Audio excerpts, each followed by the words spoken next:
ሰላም ጤና ይስጥልን። ዛሬ የምነግራችሁ ነገር ዝም ብሎ ምክር አይደለም። የብዙ ትዳሮችን መሰረት የሚቀይር የፈረሱ ቤቶችን የሚጠግን ትልቅ ምስጢር ይዟል። ለምን ይመስላችኋል? አንዳንድ ባሎች አመታት ቢያልፉ ሽበት ቢመጣ ኑሮ ቢከብድ እንኳን ሚስቶቻቸው ዕለት ዕለት ይበልጥ የሚወዷቸው። በተቃራኒው ደግሞ አንዳንድ ባሎች ደግ እና ሰራተኛ ሆነው ሳሉ ሚስቶቻቸው ቀስ አድርገው ከልባቸው የሚያስወጡት። ብዙዎች እንደምትገምቱት መልሱ ገንዘብ ወይም ሀብት አይደለም። ጥንካሬ ወይም የሚያምር የወንድ ልጅ ቁመና አይደለም። መልክ ወይም ማዕረግም አይደለም። መልሱ ባህሪ ነው። ወርቃማ ባህሪ ያለውን ባል ሚስቱ አመታት ቢያልፉ አትሰለቸውም። ይልቁንም ቤቱ እንደዛ በፍቅር ስር ይሰዳል። በዛሬው አጭር ደቂቃ ቆይታችን ውስጥ በምንጩ መሰረት 8ቱን የወርቃማ ባል ባህሪያት በዝርዝር እናያለን። ይህ ቪዲዮ ለባሎች የለውጥ መሳሪያ፣ ለሴቶች ደግሞ የልብ መረጋጋት ይሆናል። እስከ መጨረሻው አብራችሁን ከቆያችሁ ትዳራችሁን ወደ ገነትነት የምትቀይሩበትን ቁልፍ ታገኛላችሁ። በተለይ በመጨረሻ ላይ የምነግራችሁ ሐሳብ ጥልቅና ተግባራዊ እርምጃ ስለያዘ እስከ መጨረሻው ተከታተሉኝ።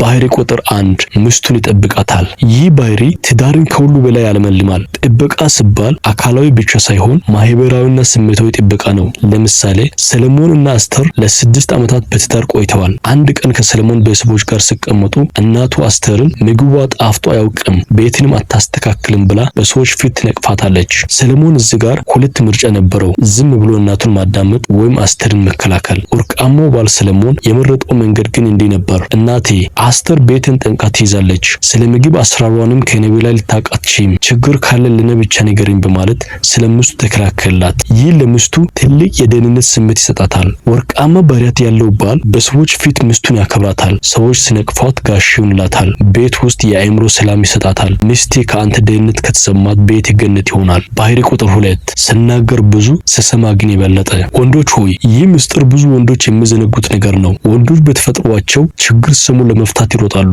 ግን ሚስታችሁ ሁልጊዜ መፍትሄ አትፈልግም፣ ጆሮ ትፈልጋለች። ወርቃማ ባል ሚስቱ ስትናገር ስልኩን ጥሎ አይን አይኗን እያየ ከዛ ምን ሆነ እንዴት ተሰማሽ ብሎ ያዳምጣታል። ስልክን እያየ ካዳመጥካት ግን ለባለ አስፈላጊ አይደለሁም ብላ ታዝናለች። ዛሬ ማታ ጆሮህን ስጣት፣ ያነ እርሷ ልቧን ትሰጣለች። ባህሪ ቁጥር 3 የቤቱ ኃላፊነት ይወስዳል። ኃላፊነት መውሰድ ማለት ሚሊዮነር መሆን ማለት አይደለም፣ እቅድ መኖር ነው። ዮሐንስና የሐናን ታሪክ እንመልከት። ዮሐንስ ስራ ሲያጣ ሐና በጣም ፈርታ ነበር። ዮሐንስ ግን ሐና ችግሩ እኮ ጊዜያዊ ነው፣ እቅድ አለኝ፣ አብረን እንለወጣለን አላት። ሐና ግን አለቀሰች።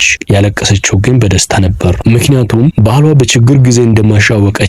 ወርቃማ ባል ችግር ጊዜ እቅድ አለው። ሚስቱን አብረን እንለወጣለን ይላታል፣ ከችግር አይሸሽም። ባህሪ ቁጥር 4 ሲናደድ ቃላቶቹን ይቆጣጠራል። ሲናደዱ ሁሉም ይናደዳሉ። ወርቃማ ባል ግን ሲናደድ ቃላቱን ይቆጣጠራል። ደካማ ባል በቁጣው ሚስቱን የሚያቆስል ቃላት ይወረውራል። ወርቃማ ባል ግን ሲናደድ ትንሽ ጊዜ ወስደን እናውራ ይላል። ያዙን ሊቀቁን ሳይል በእርጋታ ይናገራል። ሰማይና ምድር እንደተገለበጠ አድርጎ አይመለከትም።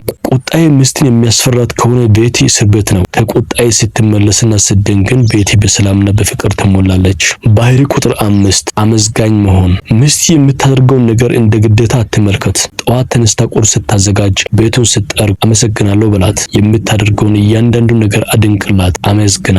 ምስጋና ሚስትን ነገ ከዛ የተሻለ እንድታደርግ ያነሳሳታል። ዝምታ ግን ቀስ ብሎ ቅሬታን ይወልዳል። ዛሬ ምሽት ሚስትን አመዝግናት፣ ያ ቃል ህይወቷን ይቀይረዋል። ባህሪ ቁጥር 6 ልጆቹን አብሮ ያሳድጋል። ልጆችን ማሳደግ የሚስቱ ብቻ ስራ አይደለም። የሚካኤልን ታሪክ አስቡ። ከስራ ሲመለስ ልጆቹን ያጫውታል። ሚስቱ ቤተልሔም እንድታርፍ ያደርጋታል። እርሷም ባለ ከሌለ ብቻዬን አልችለውም ትላለች። ወርቃማ ባል አባት ነው፣ ረዳት ነው፣ አጋርም ነው። ባህሪ ቁጥር 7 ሚስቱን ዕለት ዕለት ይወዳታል። ፍቅር ስሜት ብቻ አይደለም፣ ፍቅር ምርጫ ነው። ወርቃማ ባል አፈቅርሻለሁ የሚለውን ቃል በተግባር ይተረጉመዋል። ሳትጠብቆ ስጦታ ይሰጣታል። ልደቷን ያስታውሳል። ያንቺን ብሎ በድርጊት ያሳያታል። ፍቅር ቃል ሲሆን ብቻ ያልፋል፣ ድርጊት ሲሆን ግን ለዘላለም ይኖራል። ባህሪ ቁጥር 8 አምላኩን ይፈራል። ይህ ሁሉንም የሚወስን ባህሪ ነው። ወርቃማ ባል ሰው ሲያየው ብቻ ሳይሆን ሰው በሌለበትም ቦታ ታማኝ ነው።